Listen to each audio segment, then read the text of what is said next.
Cinderella, Jack and the Beanstalk, The Tortoise and the Hare. These are all examples of traditional literature. These are imagined stories that are passed down over many years. Cinderella, The Frog Prince, The Little Mermaid. These are all examples of fairy tales. A fairy tale is a type of traditional literature.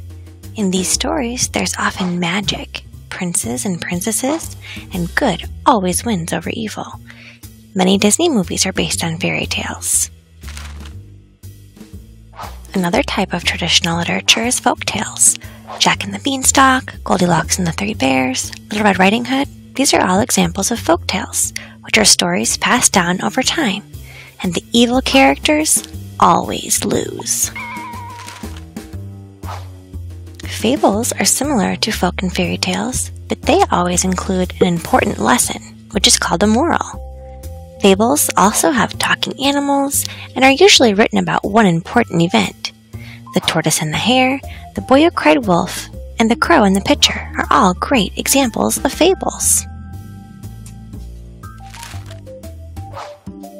What else do traditional literature genres have in common? Well, these stories usually begin and end in a very specific way, with recurring phrases like once upon a time, a long, long time ago, long ago in a faraway land, everyone knows, happily ever after, and so the story goes, but that's another story, and many others. These phrases are used over and over. They help the reader prepare their brain for the stories being told. When we read or listen to traditional literature stories, we can connect them to our everyday lives. No, we aren't kings or queens, and we don't know any talking animals, but the lessons and experiences the characters encounter aren't so different from our daily lives. Have you ever felt down in the dumps about your size, hair, or clothes? Then you can relate to the ugly duckling, who we all know turned into a beautiful creature. Maybe you feel like your brothers and sisters are always picking on you. Put yourself in poor Cinderella's shoes.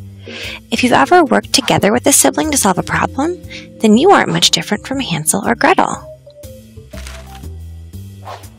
Remember, fairy tales, folktales, and fables are all imagined stories passed down over time.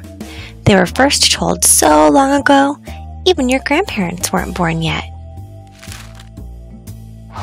Some stories contain royalty, magic, talking animals, or a moral or lesson. Good overcomes evil, and the reader can connect the events in the stories to his or her daily life. What's your favorite traditional literature story?